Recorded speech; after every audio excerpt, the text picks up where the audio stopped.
paling cepat sekali ya. Aduh, Apalagi langsung. RT RW itu. Waduh. RT RW itu kita lihat ya, hanya potongan gambar ataupun cuplikan video Cuplikan, waduh. itu udah diper.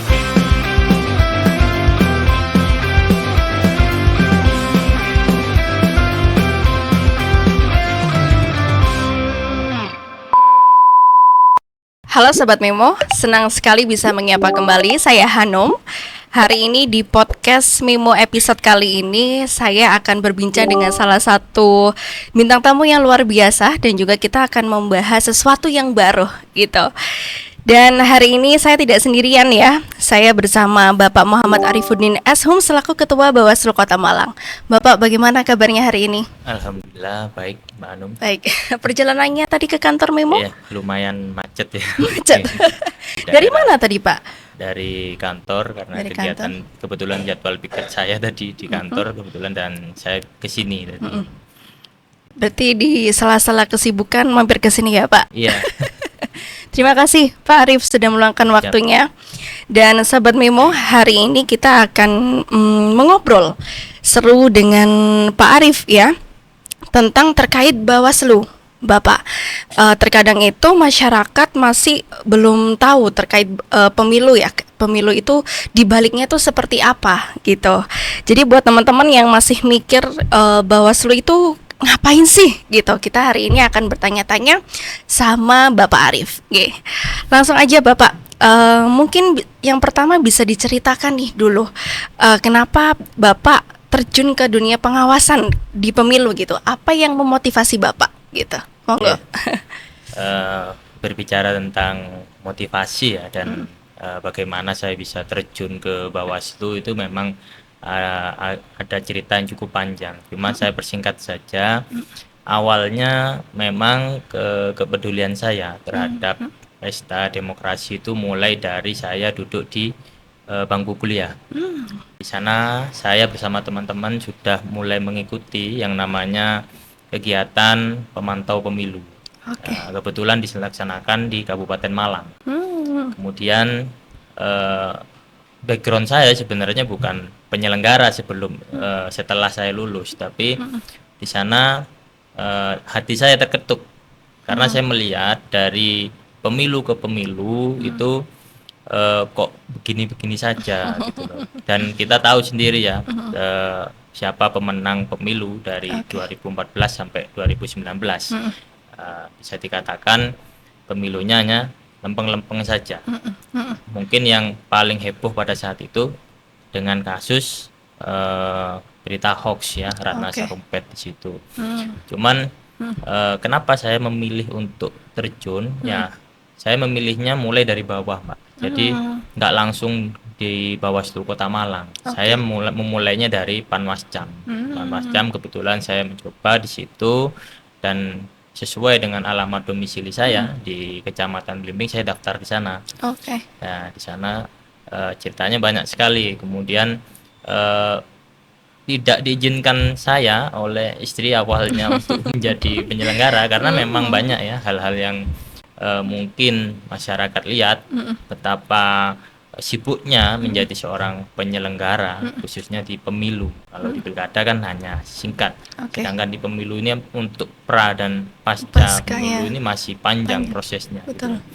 Nah, seiring berjalannya waktu saya mencoba untuk mendaftar. Oh, ternyata Bawaslu itu ada hierarki. Hierarkinya di atas Panwascam ini ada Bawaslu Kota Malang. Dan kebetulan di situ ada bukan peluang tapi memang ada kesempatan yang tidak bisa kita lewatkan, ya harus kita pergunakan. Nah, ini kan saya mencoba untuk mendaftar di situ dan rangkaian pendaftarannya itu panjang. Sembari saya mengikuti tahapan pemilu pada saat 2024 kemarin, itu saya sekalian mengikuti tes Bawaslu, mulai dari tes akademik, tes kesehatan, sampai tes psikologi, dan semuanya itu terangkum jadi satu. Sampai pada akhirnya ada fit and proper, kemudian wawancara dan lain sebagainya. Di ujung pengumuman pada saat Agustus 2023 di situ ya saya slow aja, nggak kok bisa sampai ke titik ini, bisa sampai di 10 besar. Dan yang lebih eh, yang lebih mengagetkan lagi, ketika pengumuman saya sudah diterima, pada saat pleno itu saya merasa kok saya yang dipilih jadi ketua. Jadi Dengan kaget posisi gitu, Pak. ya posisi dengan usia yang masih rentan, masih Oke, oke. muda, ya kan. Iya. Di situ saya juga menjadi motivasi tersendiri pada saat itu, karena saya juga melihat, Pak, melihat bagaimana banyaknya penyelenggara yang gugur dalam tugas. Ya mohon maaf, ketika Mbak Anu mungkin tahu ya, di 2019 banyak penyelenggara yang wafat, banyak yang gugur. Karena kita tahu di situ, eh, menurut screening dari hasil yang ada, memang penyelenggaranya rentan di atas umur 30, ya kan. Nah, sedangkan saya sebagai anak muda yang pada saat ini menjabat di sini, mencoba pola agar pemilu yang 2019 ini tidak terjadi lagi di 2024. Oke. Maka dari itu, mulai dari anggota saya di Panwascam sampai PKD, kemudian di PTPS, saya mencoba untuk merekrut kaula muda. Jadi Oke. di situ meskipun ada batasan umur yang diatur di dalam undang-undangnya, dalam mekanisme perekrutannya, kita mencoba untuk ini loh, Kota Malang, agar Oke. kita bisa menjadi istilahnya rujukan dari kota-kota lain, agar juga melihat bahwasanya potensi untuk gugurnya penyelenggara itu harus kita cegah dengan hal yang seperti itu. Itu sih cerita saya ya, mulai dari awal saya mencoba untuk tes. Iya. Awalnya dulu juga sempat pengen di KPU, tapi kok ada Bawaslu, oh ini lebih menarik lagi. Ternyata ini yang mengawasi KPU, yang mengawasi partai. Ternyata iya. ada lembaga yang sekeren ini menurut saya gitu.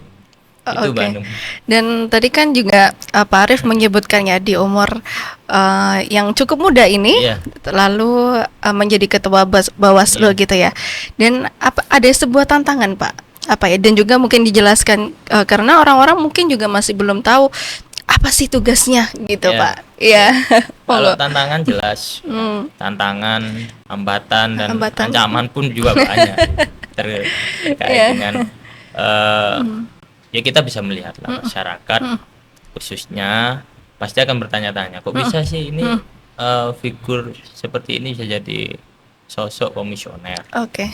Ya itu pasti muncul banyak pertanyaan. Ketika saya menjadi ketua Panwascam saja di tingkat kecamatan, itu masih banyak yang bertanya. Tapi kan kita buktikan dengan tantangan, dengan pembuktian pada pasca pemilu maupun pilkada, kita tahulah bahwasanya di Kota Malang buktinya dengan kepemimpinan saya sudah bisa berjalan dengan normal, dengan baik dan kondusif, dengan semuanya mungkin melihat, oh ternyata ketuanya masih muda. Ya. Ya kan? Padahal di situ juga masih banyak komisioner yang umurnya bisa dikatakan lebih tua dari saya, bahkan jauh lebih tua dari saya, dan memiliki pengalaman periode sebelumnya.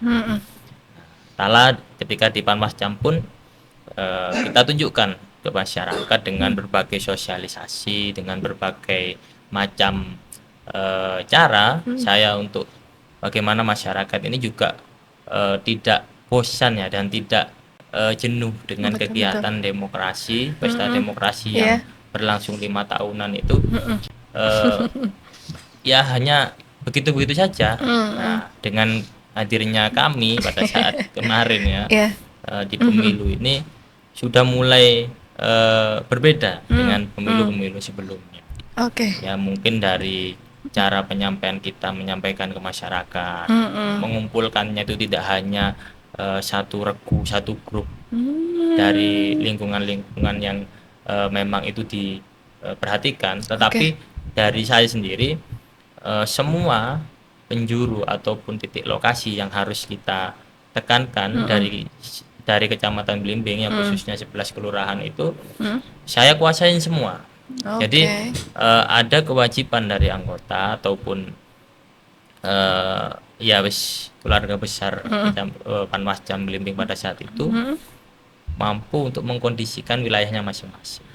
Bayangkan ya oke. Mbak ya, dengan 11 kelurahan dengan berapa 131.000 penduduk itu, kita ditugasi untuk mengawasi pesta demokrasi di situ. Bahkan satu kelurahan itu cuma satu orang. Nah, Wow. ini bagaimana cara kita menyentuh hati masyarakat agar masyarakat itu mengerti bahwasanya Oke, betul. pemilu itu tidak hanya ketika ada calon kampanye kemudian nyoblos ya, setelah nyoblos pulang gitu.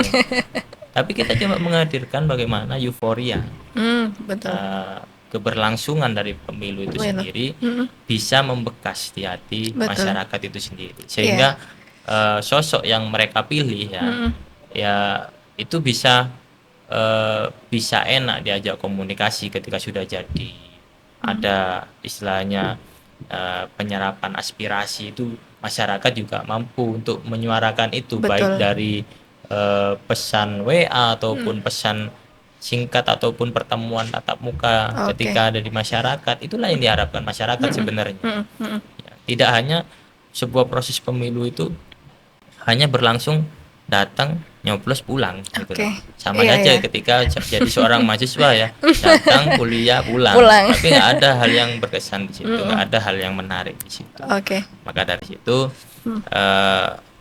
Bawaslu sudah mencoba untuk turun sosialisasi, khususnya kita kaitkan dengan anak-anak yang muda, Oke. anak-anak pemilih pemula. Di sini anak pemilih pemula kan masih bertanya-tanya, untuk apa sih kita nyoblos seperti ini? Mesin Sedangkan ini, mungkin betul. pelajaran demokrasi yang ada di sekolah mereka masih seputar pemilihan ketua OSIS ya kan. Nah, tapi Iya, Pak. kalau sudah di umur 17 ya, kita coba untuk memerangi apa yang namanya money politik, apa yang namanya istilahnya apa, tidak mau apatis dengan demokrasi, padahal pilihan mereka inilah yang nantinya akan menentukan masa depan bangsa dan negara, Oke, khususnya betul. wilayah yang mengerucut lagi Kecamatan Belimbing maupun Kota Malang pada saat itu. Baik, saya pun dengan 5 kecamatan ini Mbak, bukan hal yang mudah sebenarnya, karena dengan apa ya, jumlah penduduk ataupun DPT sejumlah 650.000 lebih ini, tidak mudah kita menggiring ataupun memberikan pengertian dan pemahaman ke masyarakat. Bisa kita lihat kan beberapa kampanye sudah dilarang yang terkait arak-arakan, tapi masih aja Iya, banyak iya. apa ya, masyarakat masih menilai terkait APK khususnya, alat peraga kampanye. Oke. Di situ mungkin mereka melihat cuma ada saran ataupun kritik dari masyarakat itu sendiri, yang Bawaslu juga menerima saran dan kritik itu Oke. dan kita sampaikan ke KPU gitu.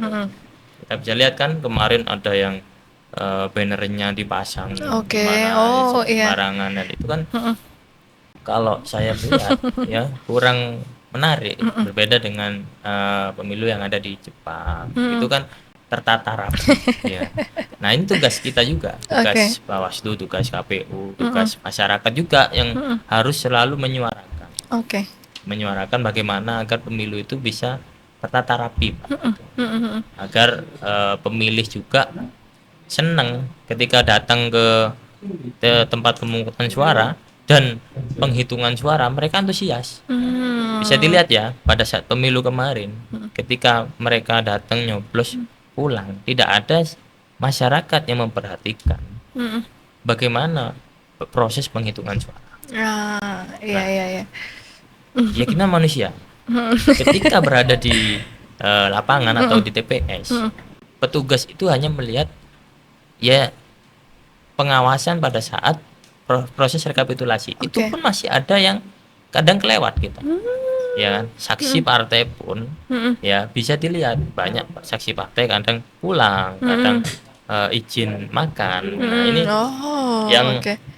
yang membuat proses rekapitulasi itu ini seperti apa sih yang harus diawasi betul, sehingga tidak ada nantinya yang terjadi proses penggelembungan suara ataupun kecurangan di situ gitu. Oke. Nah, itulah yang harus diwaspadai oleh semua masyarakat maupun peserta pemilu. Nah, itu yang harus benar-benar kita lihat potensi apa saja yang nantinya bisa dikembangkan dalam proses-proses pengawasan pemilu yang nantinya akan berjalan dengan Lancar. Iya, Oke. gitu Mbak. Pak Arif tadi kan juga disebutkan ya kalau misalnya sekarang sudah mengajak anak muda Iya. gitu. Nah, kayak perbedaan yang benar-benar signifikan itu seperti apa sih Pak? Karena saya juga ini baru nih, wah Iya. anak muda kayak join gitu kan. Iya. Tadi juga anak-anak kan anak muda pasti bertanya ini apa sih Iya. gitu. Yang signifikannya itu seperti apa Bapak? Jadi Iya.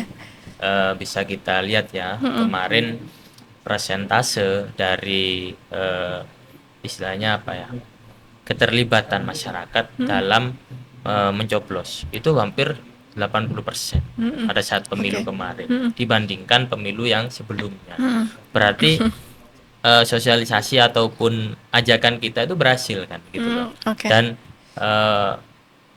apa perubahan yang signifikan itulah yang membuat apa masyarakat itu melihat, oh ternyata sekarang banyak yang ini ya muda ya petugasnya dibandingkan dulu gitu Iya, kan. iya. Itu baik dari PPS maupun itu kan hierarkinya KPU. Nah, baik dari PPS maupun PKD itu sama-sama kita merekrut orang-orang yang muda, sehingga kerjanya cepat sekali. Dan mungkin ya ada beberapa kritik atau ini terkait attitude. Nah, ini kan harus itu jadi masukan juga terhadap kita ketika ada penyelenggara yang masih muda ini kan yang dibawa pasti mental ya wis ya ini loh aku gitu Iya, loh, iya, iya. ya. Betul. baru pakai seragam atau rompi pengawas kelurahan aja bilangnya Udah. kan, oh ini aku udah Oh, setara ini sama ya. lurah gitu ya. Nah, di situ lah yang membuat kita tuh agak ya mengajari istilahnya, ya jangan seperti itu juga. Gitu Oke, kan. oke. Nah, posisinya kan berjalan sambil belajar sambil berjalan. Tidak semerta-merta ketika Anda ini saya pilih, kemudian menggunakan wewenangnya terus agar-agar sama sekarang enggak. Cuman kalau memang terkait khusus penugasan ataupun pengawasan atau Oke. penindakan serta pencegahan yang mereka harus laksanakan ini harus sesuai dengan tupoksinya, Oke. sesuai dengan undang-undangnya, tidak semerta-merta langsung ditindak gitu kan. Kita kan juga harus klasifikasi ya terhadap kasus ataupun peristiwa yang ada di titik-titik lokasi masing-masing, termasuk titik-titik yang rawan. Oke. Nah, Bawaslu sendiri juga memiliki indeks kerawanan pada saat itu. Indeks kerawanan pemilu di titik mana saja sih? Kemudian ada indikatornya. Oke. Nah, indikatornya ini berbicara tentang apa gitu loh. Berbicara tentang apa? Rentannya orang yang nyoblos sampai 2 kali, kemudian orang yang nyoblos tanpa ada identitas, kemudian pindah pilih. Nah, ini cukup rentan di situ, sehingga kita memiliki indikator tersebut untuk diawasi. Oke. Nah, untuk diperketat lagi. Nah, ini peran pemuda itu sangat efektif dan efisien kalau menurut saya. Iya, iya. Karena mereka sudah mampu untuk menggunakan platform digital, Oke, kemudian betul. era sekarang menggunakan AI ya. AI ini kan Iya. sangat membantu ya.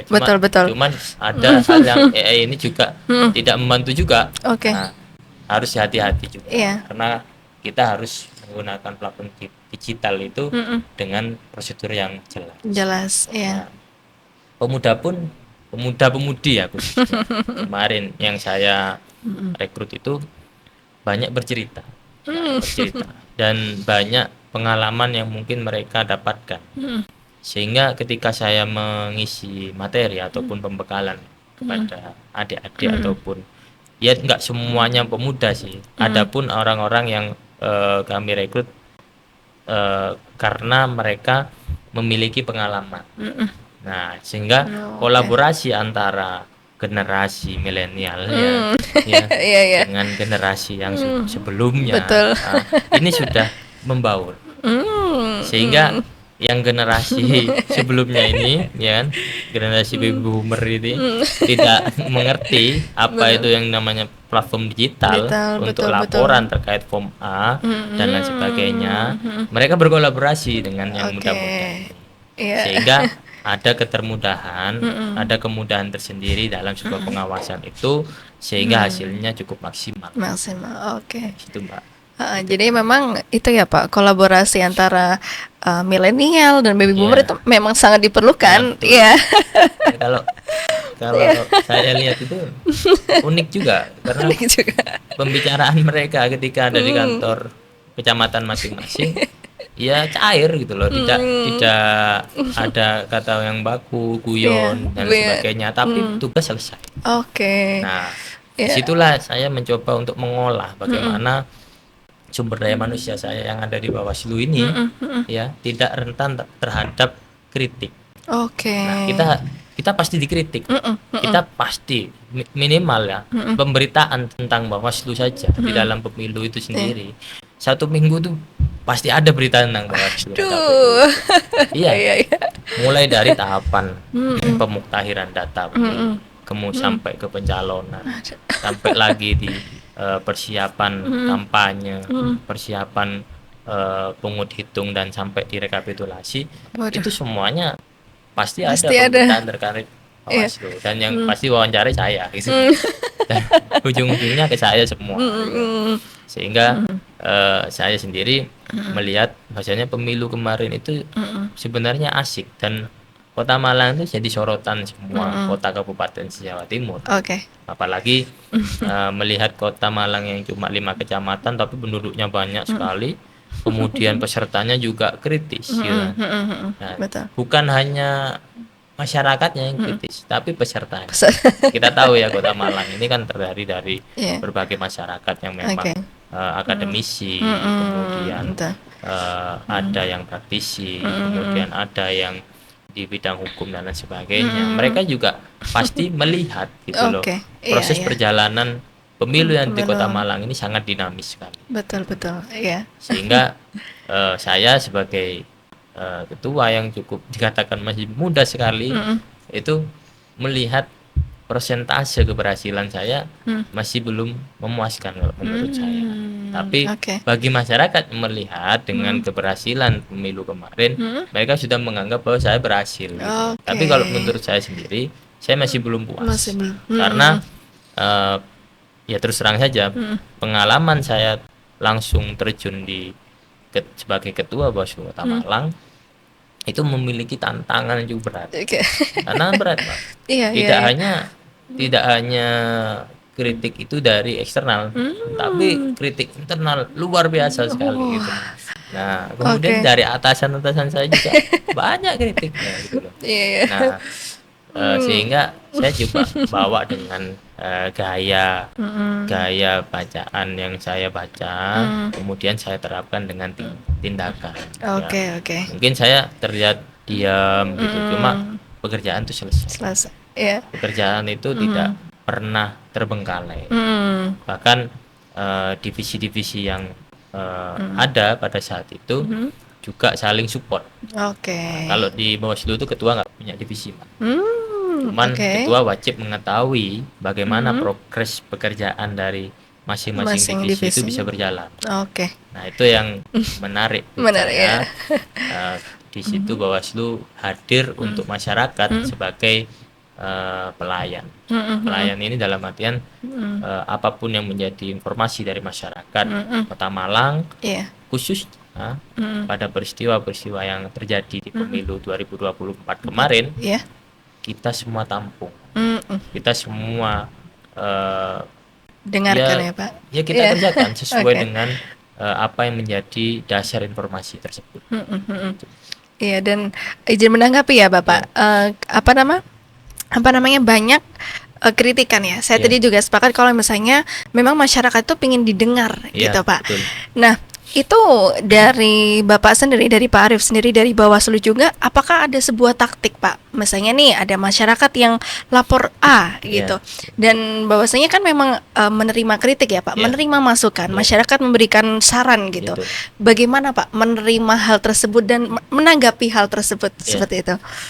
Di Bawaslu sendiri punya cara ya agar kita itu bisa enak ngobrol dengan masyarakat. Betul. Dari kita sendiri tidak akan pernah menolak laporan, karena kalau kita menolak nanti kena sanksi juga, sanksi etik nanti di situ kan, gitu loh. Sehingga meskipun apapun laporan yang masuk kita terima. Oke. Cuman kita berikan cara tersendiri bagaimana masyarakat itu memahami. Ini loh Bu, ini loh Pak, cara prosedur dalam laporan yang nantinya Oke. akan kami proses, dan itu nanti sampai ke proses Gakumdu ataupun proses yang lebih lanjut lagi gitu loh. Sehingga laporan yang masyarakat laporkan itu bisa nantinya bisa sampai ke penyelesaian. Oke. Nah, termasuk Iya, sengketa, kemudian banyak sekali pada saat pemilu kemarin, Iya. proses sengketa pemilu itu banyak. Termasuk sengketa pada saat pencalonan. Itu kan dari salah satu calon menggugat KPU. Kenapa salah satu calon ini tidak lolos? Digugatlah ke Bawaslu. Nah, sehingga calon tersebut dengan alasan dan apa saja yang menjadi permasalahan di situ bisa terkendali, bisa berjalan dengan baik. Nah, proses-proses yang kita jalankan kemarin, Pak, Iya. terus terang kami sangat cepat tanggap. Oke. Tidak, ya kalau dalam kurun waktu itu memang ada prosedur tersendiri, karena melihat rentan waktu ketika penanganan pelanggaran pun itu ada rentan waktunya, 3 hari, 1 minggu untuk proses-proses yang nanti bisa kita kerjakan. Cuman yang utama ini prosedural. Kadang masyarakat ya, Mbak Anum sendiri mungkin mau melaporkan, katakanlah itu loh Pak, ada banner yang saling tumpang tindih, katakanlah Iya. menutupi, ya kan. Nah, Mbak Anum kan sebagai masyarakat mau melapor, ya kita tanya dulu ini sebagai siapa gitu. Oke. Nah, kalau peserta pemilu baru bukan berarti kita tolak, monggo. Kalau peserta itu kan ada kriterianya, siapa saja yang bisa melaporkan di situ. Oke. Kecuali ada banner yang roboh ke jalan, semua pasti laporan. Iya. Nah, di situ Mbak Anum kita menerima sepenuhnya. Tapi masyarakat itu kadang perorangan ya, perorangan kadang cuma membawa segelintir ini loh fotonya, Oh, tapi oke. formil material yang harus dipenuhi itu tidak tersampaikan. Nah, inilah yang harus masyarakat ketahui. Bawaslu sangat menerima semua masukan, semua laporan, tapi pahami dulu, Oke. pahami dulu mekanisme serta alur dalam pelaporan penanganan pelanggaran maupun laporan yang memang itu dikhususkan tidak menyerang salah satu calon. Oke. Nah, itu kan kita prinsipnya kan keadilan, Iya. ya kan. Oke, betul. Kita boleh adil ya dengan calon A, calon B, ya kita harus adil, termasuk dalam penyelesaian sengketa Iya. alat peraga kampanye. Nah, itu kan Panwascap langsung turun ke lapangan, dimediasi di sana. Oke. Ini bagaimana enaknya? Kalau tetap ke semuanya ya sudah, kita bawa semua bannernya ya kan gitu. Iya, iya, iya. Cuma selesai di situ, nggak ada yang namanya putusan dari sengketa. Jadi Oke. kalau hukum acaranya berbicara tentang sengketa cepat, di situ selesai pada saat itu di lapangan sudah selesai. Oke. Gitu. Iya, jadi memang masyarakat juga perlu apa Pak ya? Ya itu tadi membaca mekanisme itu Ya, tadi ya. aturan lah, Aturannya, yang betul. ada di Undang-Undang 76 nomor 2000 tahun 2017 Oke. itu tentang penyelenggaraan pemilu. Pemilu. Oke, jadi memang masyarakat juga apa ya Pak, perlu aware juga akan hal Nah, itu ya. betul. Betul. Pak, tadi juga sempat disenggol juga masuk dengan di era digitalisasi sekarang ya. Sekarang tuh kemajuan teknologi luar biasa sekali Pak Sangat ya. luar biasa. Sekarang semua sudah menggunakan media sosial dimanapun untuk mencari sebuah informasi segala macam. Dan gimana Pak Bawaslu itu memanfaatkan dengan platform digital yang sudah luar biasa ini? Apakah ada inovasi baru, ada munculan terbaru gitu Pak? Iya. Monggo. Bawaslu sendiri sudah sering meluncurkan platform digital ya, seperti Gowaslu, termasuk Sikap Lapor, itu kan produk dari Bawaslu untuk kemudahan masyarakat di dalam melaporkan atau memberikan informasi terkait peristiwa ataupun kejadian yang terjadi pada saat pemilihan umum tahun 2024 kemarin. Nah, di situ pun masyarakat juga harus memahami lagi mekanisme dan aturannya. Kalau tiba-tiba kita hanya memfoto, video, lalu seperti apa kronologi awal, itu kan hanya masuk informasi awal. Lah terus bagaimana dengan tindak lanjut dari masyarakat itu sendiri di dalam laporan itu, berani nggak untuk melaporkan identitas, ya kan? Nah, kita kan juga butuh itu. Sumbernya dari mana dan bagaimana proses dan prosedurnya, itu harus dipahami. Betul. Nah, berbicara tentang digital juga, Bawaslu selalu membuka keterbukaan informasi publik. Ya, baik dari data apapun di sana bisa diakses di situ. Ya, keterbukaan informasi publik ini langganan Bawaslu ya, karena memang selalu mendapatkan predikat baik, predikat yang sangat memuaskan ketika kita memberikan informasi kepada publik terkait kejadian ataupun peristiwa dan laporan dan putusan, semuanya ada di sana. Nah, informasi publik ini Bawaslu selalu berikan ketika pasca sidang, pasca pemilu, pasca rekapitulasi, semua ada di sana. Jadi jangan khawatir, masyarakat Kota Malang bisa mengakses di sana. Ataupun ada kegiatan penelitian, itu bisa di sana. Itu semuanya lengkap. Apalagi program kemarin yang di launching oleh Bawaslu Provinsi Jawa Timur terkait rumah data. Rumah data ini sangat luar biasa juga kan. Data-data yang sudah didigitalisasi oleh Bawaslu terkait form A, form pengawasan, kejadian-kejadian yang ada di TPS itu semuanya digitalisasi, sehingga semuanya ada di rumah data itu di Provinsi Jawa Timur. Nah, semua data itu mulai dari TPS dari 38 kota kabupaten yang ada di Jawa Timur ini terkumpul dengan baik. Dan satu-satunya platform digital yang dihadirkan oleh Provinsi Jawa Timur ini cuma Jawa Timur. Ini kan salah satu capaian dari Bawaslu Provinsi Jawa Timur terkait keberhasilan, ya kan, mengumpulkan data sehingga menjadi big data.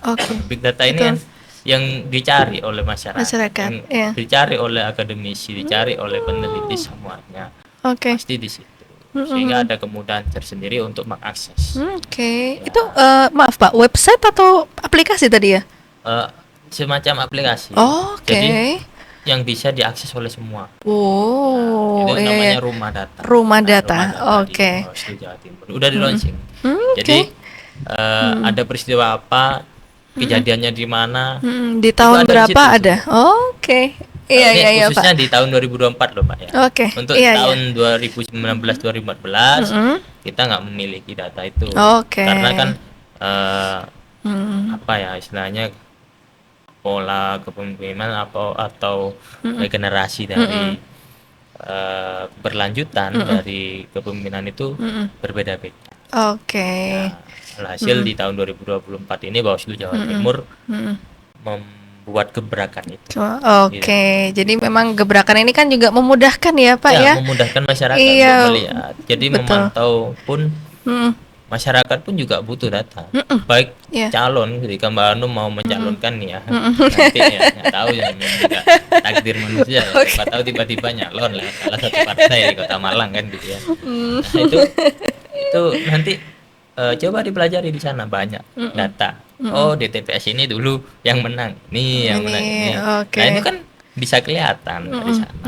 Nah, dipelajari bahwa Mbak Anum harus bekerja keras di titik ini nanti untuk kampanye gitu kan. Ya namanya juga Iya. pemilu harus berani turun, berani mengenal masyarakat, harus Oke. berani tidak hanya tebar janji, gitu. Ya kan? Betul. Saya yakin nanti mungkin ya di kemegahan atau di Indonesia Emas sudah tidak ada lagi yang namanya money politik. Oke. Ketika bangsa dan negara ini sudah makmur, dalam artian tidak ada persentase kemiskinan.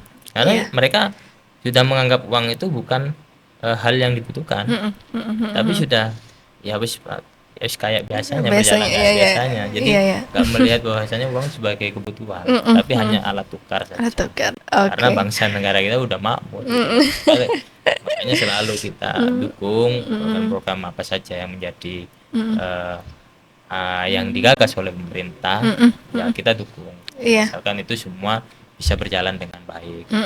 Ya, menuju Indonesia Emas kan harus kita kelola dengan baik, Pak. Betul. Termasuk Sepakat. cara berdemokrasinya gitu. Kalau cara berdemokrasinya sudah pakai uang dan lain sebagainya, nah ini susah. Susah. Buktinya di kampus saja kita bisa berdemokrasi tanpa harus uang kan. Gitu. Nah, dengan bahkan dengan saya dulu kan Universitas Negeri Malang dengan 8.000 mahasiswa. 8.000 mahasiswa ini apakah ada daerah pilihan yang bisa memenangkan itu? Sedangkan 5.000 suara aja sudah jadi di Kota Malang. Ya kan? Berarti kan kita bisa mengkalkulasikan hal tersebut untuk sebuah kemenangan dari calon itu bisa diperbaiki lagi. Gitu. Cara-cara untuk memenangkan. Itu panjang banget. Itu harus lama-lama jadi konsultan untuk pemenangan caleg. Nah, cuma nggak semua bisa berdiskusi dengan baik kan, karena kalau saya boleh ini ya menjelaskan, alangkah lebih baiknya calon itu coba pelajari dulu mekanisme penyelenggaraan pemilu sehingga tidak seenaknya sendiri di dalam berkampanye ataupun turun dalam masyarakat. Ketika ada gebrakan-gebrakan apa saja atau aturan-aturan itu ya harus ditaati. Jangan sampai proses atau mekanisme di dalam pencalonan itu mereka tidak paham. Ya, terus terang saja kalau partai hanya lempar berkas saja, ini saya mau mencalonkan, entah lolos atau enggak nggak tahu kan gitu. Tapi kalau dari calon itu membaca, memahami, saya yakin pasti lolos gitu loh dengan screeningnya ijazah harus SMA katakanlah, ya kan. Kemudian apa saja yang harus diperjelas di sana itu harus jelas, nggak hanya sekedar mendaftar ya Pak. Sekedar mendaftar saja. Gitu. Oke. Dan ya memang sudah tadi difasilitasi juga ya Pak ya, kayak mungkin untuk mekanismenya itu jadi harus memahami juga gitu ya. Oke Pak. Dan ada nggak sih Pak kalau misalnya di digitalisasi ini ya, kayak menanggapi hoax gitu gimana Bapak? Oh ya. Iya. Terkait disinformasi ya. Iya, disinformasi betul. Ini memang jadi PR juga bagi Bawaslu maupun KPU.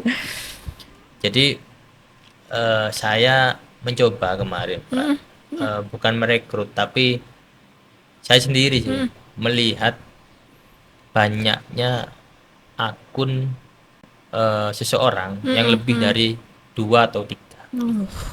Ya zamannya sekarang kan buzzer ya Pak. Iya betul. Dan ya bukan kesulitan tapi melainkan ada beberapa informasi itu yang masuk namun dengan menggunakan akun A katakanlah. Lah akun A ini siapa? Kita kan nggak mungkin tidak bekerja sama dengan Kominfo. Betul. Kominfo pun sendiri kan pasti mengerti. Sedangkan sekarang Pak, ya terus terang saja, Mbak Hanum katakanlah diserang oleh salah satu akun. Ya, akun ini sebenarnya sangat cepat sekali, mudah sekali kalau kita bersinergi dengan masing-masing stakeholder yang terkait. Oke. Katakanlah kita sudah berkoordinasi dengan Polres, Kominfo, sehingga itu cepat. Nah, inilah yang diperlukan dari Oke. kecepatan untuk menangani atau menindak Bener. berita hoax itu dengan itu. Oke. Tapi kalau kita hanya Bawaslu saja, Mm-mm. kami dari mana alat Oke. bisa mengidentifikasi Betul, ini betul. siapa gitu. Mm-mm. Kecuali jelas ya fotonya. Kayak yang berbicara di situ yang kebanyakan ya akun fake, Mm-mm. ya Iya, kan? iya, iya. Kemarin Anonim gitu ya, Pak ya? ya kita Iya. kejar percuma. Oke. Kita akhirnya tidak mendapatkan pelaku itu. Mm-mm. Malah yang kita dapatkan cacian, makian yang luar biasa, ya kan? Apa sih Bawaslu ini? Apa tuh kasih kan gitu Iya, seperti itu. iya, iya, iya. Ya kita fair, kita nggak pernah menutup kritik, nggak pernah menutup masukan. Oke. Semuanya siapapun yang cinta dan benci Bawaslu monggo saja gitu kan. Cuman ya harus diketahui Bawaslu ini juga lembaga independen yang ditugaskan untuk mengawasi pemilu. Oke. Jalannya pesta demokrasi yang harus kita awasi. Mm-mm. Kalau jalannya pesta demokrasi nggak kita awasi, lalu siapa? Oke. Ya, Betul. tagline kita kan ayo awasi bersama. Nah, maksudnya ayo awasi bersama ini ayo bersama Bawaslu kita awasi gitu loh, Oke. pemilu sampai Iya. nantinya kita mendapatkan yang namanya keadilan pemilu. Di situ, Pak. Nah, di Oke. situ kami sangat merespek masyarakat yang juga melihat bahwasannya persoalan atau masalah yang ada di pemilu 2024 itu bisa menjadi tolak ukur. Oke. Tolak Betul. ukur bagaimana nanti di pemilu tahun 2029 Betul. ya, kita itu sudah menyiapkan undang-undang ataupun pasal Oke. yang lebih memberatkan lagi dan lebih mensinergikan lagi. Mensinergikan lagi yang dimaksud adalah ada matra-matra sendiri. Karena kita punya Gakumdu, punya Gakumdu yang terdiri dari Bawaslu, Kejaksaan dan Kepolisian. Oke. Cuman bagaimana dengan proses terkait berita hoax ini? Apakah Kominfo sudah siap untuk bekerja sama dengan kami? Betul. Apakah Polres juga dalam memiliki alat yang namanya cyber itu kan? Oke, Itu iya. sangat canggih sekali. Kita bisa melihat kan ini siapa, ini yang buat akun ini siapa, Siapa, ketahuan di situ. Kita nggak Oke. punya alat itu. Nah, Bawaslu sendiri sebenarnya menginginkan alat ini, Oke, gitu loh. oke. Terus bagaimana Bawaslu RI menanggapi permohonan atau permintaan dari jajaran yang ada di tingkat kabupaten atau kota, Kota. sehingga kita merasa bukan hanya dimudahkan, tapi proses ataupun pencegahan untuk berita hoax itu bisa kita tangani. Oke. Tidak sampai kita tindak, tapi kita tangani. Oh ini loh, oh ternyata ini. Oh, ini. Sedangkan Kota Malang ya bisa dilihat ya dari pemberitaan apa atau apapun ini banyak di sini hacker atau apapun itu ya. Iya. Jago-jago kan orang Malang terkait IT itu IT, jago-jago. iya, betul. Saya yakini itu. Dan alhasil mudah-mudahan itu bisa bekerja sama dengan Bawaslu gitu loh. Oke. Tidak hanya Bawaslu melainkan KPU. Sehingga titik-titik permasalahan yang sudah kita tangkap itu bisa menjadi tolak ukur tadi, Mbak. Oke. Di tahun 2029. Mudah-mudahan di 2029 itu tidak ada lagi yang namanya berita hoax. Hoax, betul. Berita hoax itu sangat cepat sekali, Iya, terutama nyebarnya, waduh. terutama di media sosial Waduh. sama Betul. grup WhatsApp. Nah, grup WhatsApp ini yang paling cepat sekali. Aduh. Apalagi grup RT RW itu. Waduh. Nah, RT RW itu kita lihat ya, hanya potongan gambar ataupun cuplikan video Cuplikan, waduh. itu udah dipercaya. Iya, Udah betul. bukan dilihat oke, push di video. Kalau kita ya memiliki daya kritis, makanya kan kita berbicara belajar filsafat itu kan fungsinya di situ. kan. Oke. Ya, kita bukan tidak percaya akan informasi ataupun pendapat orang lain, melainkan dari kekritisan itu menimbulkan nggak seperti ini. Seperti ini, Oh, ya. Betul, betul. Jadi begitu Mbak Agem. Proses-proses yang memang Bawaslu jalani selama ini terkait platform digital itu dan disinformasi berita hoax, kami sudah lakukan yang terbaik. Oke. Jadi Bawaslu sudah menangani kasus seperti itu banyak. Oke. Laporan-laporan itu banyak. Banyak ya. Cuman bukan berarti gagal kita tangani. Yaitu tadi, bagaimana sebuah alat ataupun platform digital yang kita butuhkan tadi Oke. bisa membantu kita untuk menyelesaikan permasalahan tersebut. Nah, kita kan Bawaslu, badan Iya. pengawas pemilu, Betul. bukan badan cyber atau sandi. Iya, Itu iya. kan beda lagi. Beda lagi. Itu kan Betul. apa BSSN ya, Badan Sandi Negara. Nah, ini yang justru harus disinergikan dengan kami gitu loh. Iya. Nah, polisi pun atau tentara atau stakeholder yang lain itu pasti bekerja sama dengan BSSN ini Iya. gitu loh. Iya. Nggak mungkin kita nggak bisa menangani suatu masalah tanpa adanya dukungan dari ahlinya gitu. Betul. Sedangkan Iya, pada iya. saat sengketa pun, pada saat ada proses persidangan, di situ kita juga mendatangkan ahli, iya kan?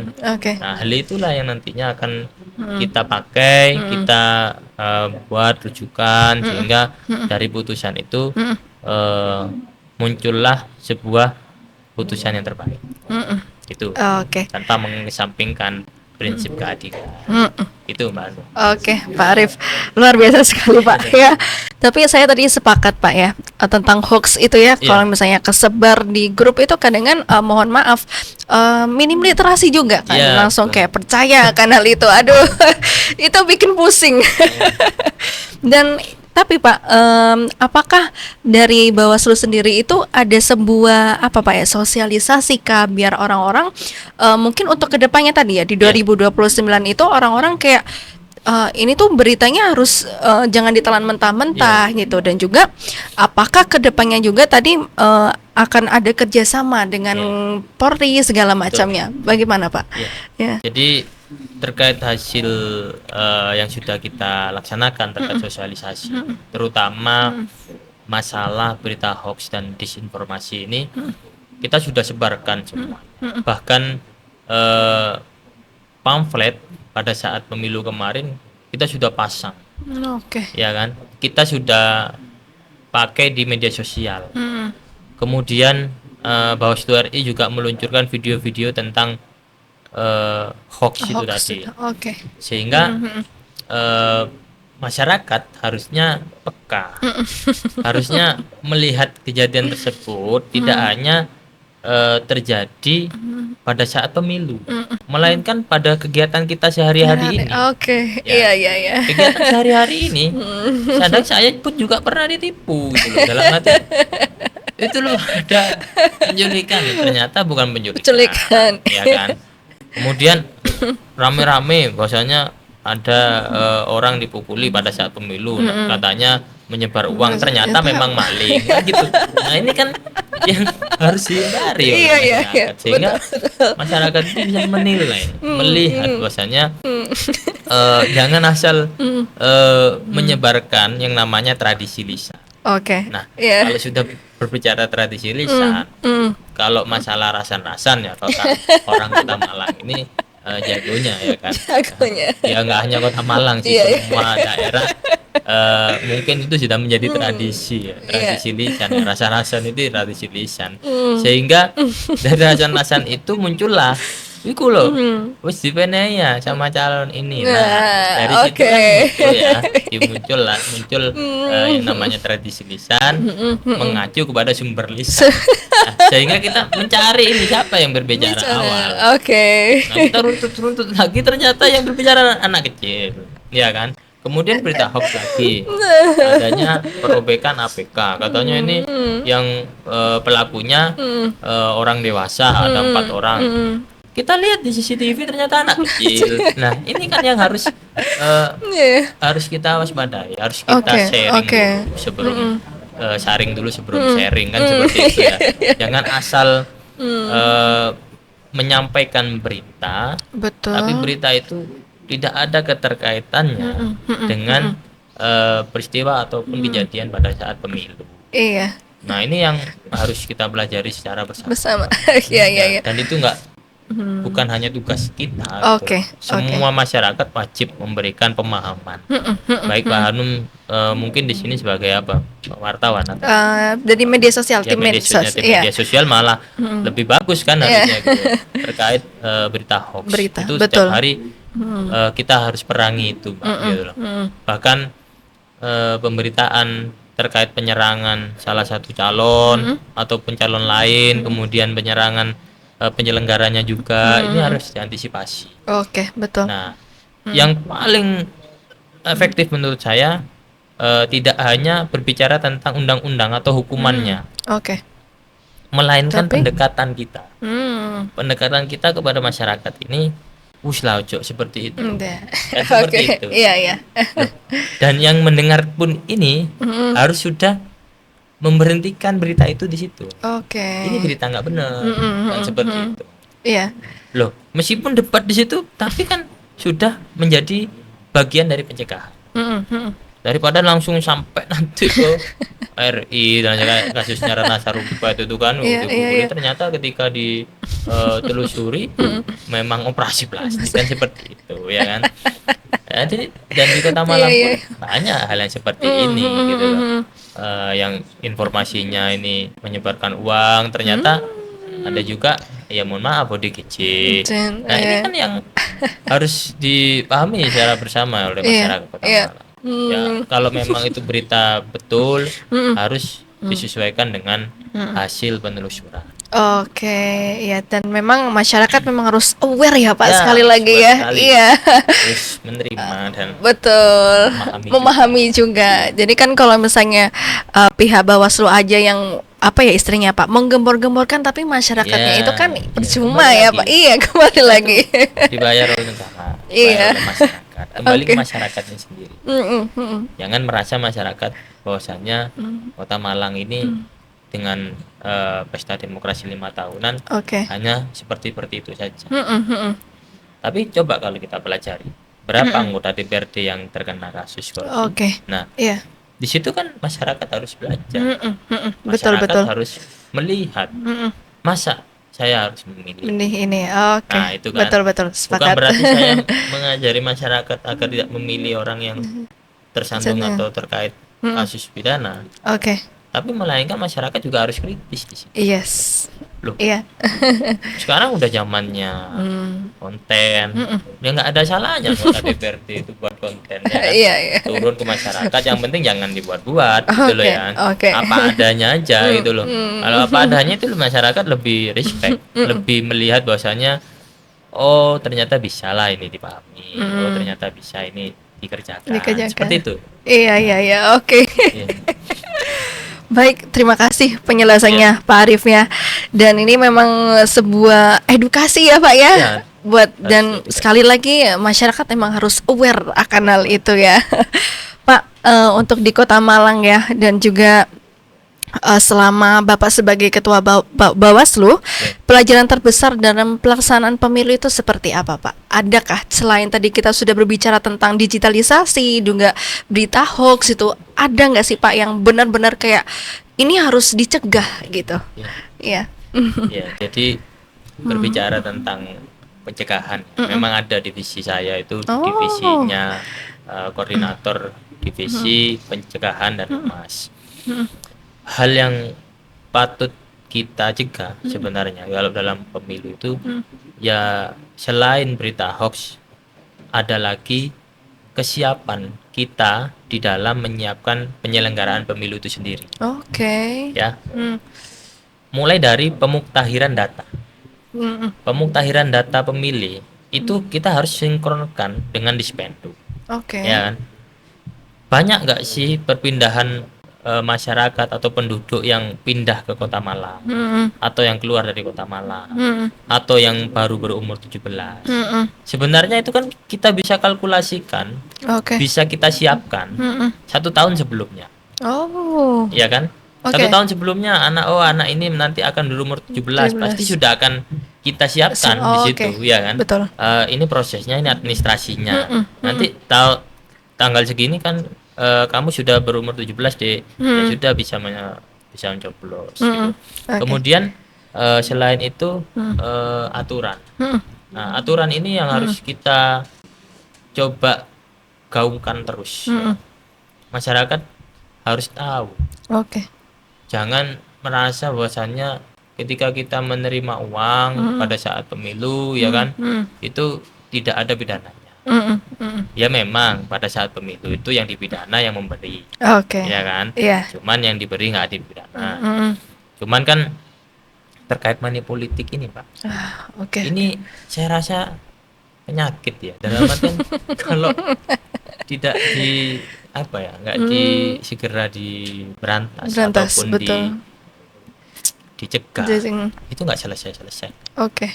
Nah, proses penyelesaiannya seperti apa? Ya kita harus benar-benar terjun ke masyarakat, memberikan pemahaman. Oke. Jangan menyatakan bahwasanya NPWP nomor piro wani piro kan seperti itu kadang. Orang itu menyatakan banyak Pak di masyarakat seperti itu berbicara tentang NPWP gitu. Oke. Tak kira ini apa nomor pokok wajib pajak, ternyata nomor piro wani piro lah. Waduh. Lah posisi seperti ini kan calon pun kan mundur Iya. ketika sudah dinyatakan seperti itu. Dan kebanyakan calon juga kurang atraktif dalam artian kurang kreatif di dalam. Oke.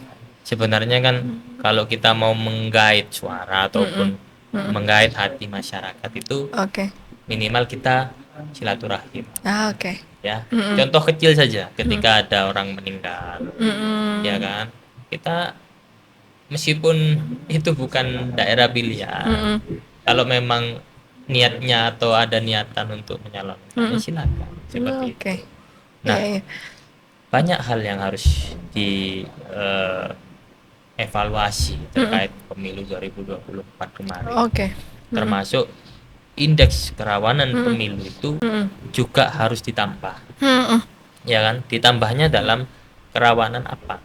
Kerawanan di dalam kecurangan dalam rekapitulasi. Nah, Oke. kecurangan rekapitulasi ini tahun 2024 kemarin Bawaslu pernah menemukan hal ini. Ya kan, ada salah satu calon yang menggugat di situ tidak terima sehingga dilaksanakanlah rekapitulasi ulang. Oke. Nah, ini terjadi di Iya. Kecamatan Kedungandang sama Kecamatan Blimbing ya kan. Nah, ini siapa lagi yang rugi? Oke. Kan pasti pihak penyelenggara dan negara Oh iya. harus mengeluarkan tenaga, Betul. pikiran. Kemudian inilah yang membuat saya was-was ya. Dalam artian takutnya apa? Anggota saya ini nggak kuat. Iya, Gitu loh. iya, Kalau iya. nggak kuat kan kita yang repot. Nah, Mm-mm. tapi saya juga selalu memasuki pikiran dan tindakan mereka itu dengan Oke. edukasi maupun motivasi setiap hari. Mm-mm. Di situ Betul. Pak. Oke. Dan apakah itu memang PR terbesar dari Bawaslu, Pak? Atau Ya banyak ada? lagi sebenarnya nggak Iya. bisa saya sampaikan di sini. Iya, oke, Karena ada oke. beberapa hal yang ya menurut saya ya nanti kita bisa sampaikan ke Oke. masyarakat melalui sosialisasi langsung. Iya. Mungkin melalui podcast ini juga kan sedikit banyak orang melihat. Iya. Cuman kalau secara langsung saya sendiri sekarang sering safari itu Apa dalam itu, artian jagong ya, Oh, oke. jagongi orang-orang dari kelurahan. Oke. Kita saya sebenarnya pasca pemilu ini menginginkan apa sih pesan dan kesan terhadap Bawaslu. Dan alhamdulillah ya seketika saya jagong itu tidak ada kesan yang buruk gitu. Dalam Oke. artian ya saya nggak kegeeran juga. Kok nggak ada sih yang buruk ini? Masa saya masih harus mencari yang istilahnya yang belum paham betul terkait Bawaslu. Oke. Orang-orang kan melihat bahwasanya Bawaslu ini Banwaslu gitu. Bukan Bawaslu tapi Banwaslu. Bawaslu. Jadi mau ketawa aja gitu. Ya, akhirnya kan tak luruskan di situ. Oh ternyata Bawaslu itu ada hierarkinya ya Pak ya. Dalam artian ada urut-urutannya gitu. Iya. Iya Pak, seperti ini. Saya jagung biasa ya dengan bahasa Jawa. Kadang iya. kalau ke daerah Jawa Bantu dengan bahasa Madura, itu memang yang harus kita rangkum semua Semuanya. yang sehingga nanti ketika kita ada kegiatan refleksi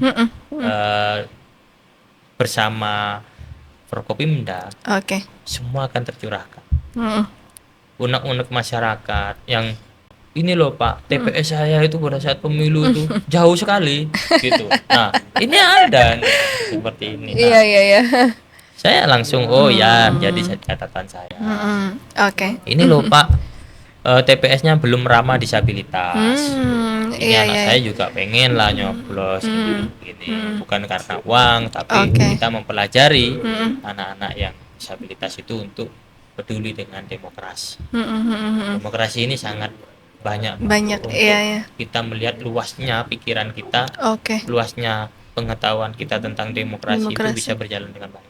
Oke, Gitu, iya Pak. ya, luar biasa sekali, Pak. Terakhir ya, tadi luar biasa edukasi untuk ke masyarakat, dari juga tadi bekerja sama dengan generasi muda, dan juga perlunya kerjasama ya antara bagian A dan B segala Iya, betul. macam. Harapan Pak Arief untuk kedepannya seperti apa untuk generasi muda, untuk demokrasi tadi ya Pak ya, Iya. dan juga khususnya juga untuk Kota Malang, warga Kota Malang, biar untuk kedepannya pemilu 2029 mungkin bisa berjalan dengan baik, Iya, dengan iya. lancar. Silakan disampaikan Bapak. Ya, pesan saya untuk semua kaula muda ya, ini Iya. harus lebih atraktif lagi, lebih progresif lagi, lebih semangat lagi untuk kepedulian terhadap demokrasi. Oke. Karena apa? Kita memulai perjuangan bangsa ini ya melalui demokrasi. Iya. Oke. Kalau kita tidak paham terkait apa makna demokrasi itu, ya seperti apa yang ditulis di buku Arsitektur Demokrasi itu, siapapun yang tidak terjun dan tidak mau untuk ikut andil di dalam proses demokrasi itu sendiri, maka justru dialah yang mati dengan demokrasi itu. Oke. Nah, proses demokrasi ini, Mbak, akan mewujudkan sebuah keharmonisan, sebuah keberhasilan dari bangsa Indonesia ini melalui apa? Melalui pemilu di masing-masing wilayah yang berjalan dengan meriah, Oke. berjalan dengan bersungguh-sungguh. Sungguh. Tidak ada lagi yang apa namanya, golput. Oke. Nah, ini Betul. sangat luar biasa. Jadi proses demokrasi ini menghabiskan berapa triliun, ya kan? Betul. Nah, Iya. dari berapa triliun ini hasilnya apa gitu?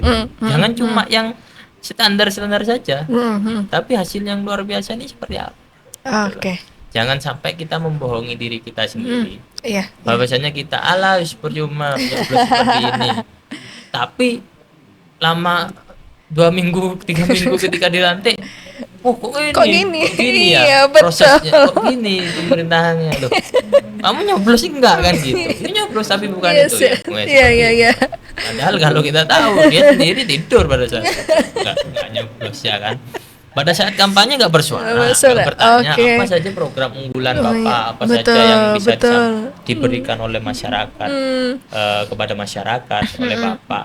Nah itu kan harusnya bersuara. Betul, betul. Ketika ya bisa dilihat ya calon-calon atau caleg itu yang memiliki media sosial, ketika mengupload fotonya banyak nggak yang komen di situ? Kalau Iya. kalau kita bisa melihat banyak yang komen di situ, berarti di situ banyak yang Banyak ingin itu. bertanya. Banyak. Oke. Ya kan? Iya, Banyak iya. yang peduli, oh calon ini Ada nanti ini. visi misinya apa sih gitu ya. Nah, jangan hanya di pilkada, karena pilkada kan mengerucut calon cuma hanya 1 sampai 3 kan, paling banyak paling 5 kan gitu. Betul. Rekor kan mungkin 5 ya paling banyak. Nah itu yang harus pemuda-pemudi Kota Malang ini saya yakin bisa membawa keberhasilan demokrasi. Kita sudah berikan contoh, saya yang masih muda untuk mau berkecimpung di dunia penyelenggara, kemudian Oke. banyak calon legislatif yang juga masih muda dan itu banyak yang jadi, Oke. yang seumuran saya juga. Kemudian banyak yang gagal, banyak juga. Tapi disitulah proses Proses. demokrasi. Iya. Jangan sampai menyesal atau tidak pernah sama sekali untuk mengikuti pesta demokrasi itu sendiri. Ayo bersama-sama, saya dari Bawaslu dan rekan kami dari KPU pasti akan selalu mensupport Oke. Siapapun pemuda-pemudi yang ingin bergabung dengan kami, nanti kami nantikan di tahun 2029 ya, pra 2029 kita sudah memulai perekrutan Panwascam, memulai perekrutan PKD. Di situ kami ingin melihat bagaimana antusias pemuda di dalam mengikuti proses penyelenggaraan pemilu. Oke. Dan saya sampaikan tidak ada pemuda yang tidak berhasil, pasti Oke. semua akan berhasil. Luar biasa. Ya, bisa kita contohkan yang duduk sekarang bicara sama Mbak Anum ini bukti nyata bahwasanya pemuda itu bisa. Ya, dengan keberhasilan pemilu dan pilkada kemarin, Oke. saya sampaikan alhamdulillahirabbil alamin, semuanya berjalan dengan lancar. Alhamdulillah. Tidak ada kendala apapun, sehingga pada proses pasca pilkada maupun pemilu itu tidak ada hambatan, meskipun ada tantangan, tapi tantangan itu kita jawab. Kita buktikan dengan tindakan, dan kita buktikan dengan segala upaya dari Bawaslu Kota Malang untuk melihat bahwasanya kita meneropong demokrasi yang ada di Kota Malang ini sangat layak untuk dicontoh kota kabupaten lain. Seperti itu, Mbak. Luar biasa sekali ya Pak Arief. Dan hari ini kita dapat insight baru. Saya juga dapat insight baru Pak Arief. Dari anak muda, dari berita hoax tadi ya. Terus juga kita sekarang digitalisasi era ya. Wah, itu luar biasa sekali. Pak Arief, terima kasih banyak ya. Siap, sudah meluangkan waktunya pada hari ini. Mungkin kita di lain waktu bisa ngobrol lagi ya Pak, berbincang ya. Dan Sobat Memo, kalau misalnya nanti mau tanya-tanya langsung aja terus di kolom komentar. Sampai jumpa di podcast selanjutnya. Ojo lali lur, subscribe, like dan komen. Sip lur.